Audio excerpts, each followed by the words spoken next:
பல வருஷமா நாங்க இருட்டிலேயே கஷ்டப்பட்டுட்டு வாழ்றோம்.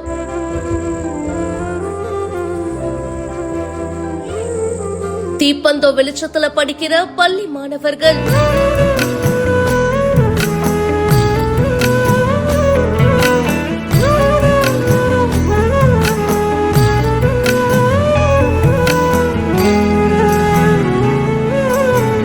திருவண்ணாமலை வந்தவாசி அடுத்த சோராபுத்தூர் கிராமத்துல பழங்குடி இருளரின மக்களுடைய அரசு தொகுப்பு குடியிருப்புல மின்சார வசதி ரொம்ப நாளா இல்ல அப்படின்னும் கூறப்படுது. இதுல இரவு நேரத்துல அவங்க ரொம்பவே சிரமப்பட்டு இருக்காங்களாம். விஷ ஜந்துக்கள் வீட்டுக்குள்ள வருது அப்படின்னு சொல்றாங்க. பள்ளி மாணவர்களால படிக்க கூட முடியல. தீப்பந்த வெளிச்சத்துலதான் அவங்க படிக்கிறாங்க. இது சம்பந்தமா பல தடவை ஊராட்சி ஒன்றிய அலுவலகம் மற்றும் ஊராட்சி நிர்வாகத்துக்கிட்ட புகார் கொடுத்திருக்காங்களாம். ஆனா எந்த விதமான நடவடிக்கையும் எடுக்கப்படல அப்படின்னு குற்றம் சாட்டி இருக்காங்க. ஒவ்வொருத்தவங்களுடைய வீட்லயும் தீப்பந்தம் ஏத்தி இருக்காங்க. உடனடியா இந்த இடத்துல மின்சார வசதி கொடுக்கணும் அப்படின்றது இவங்களுடைய கோரிக்கையாவும் இருக்கு.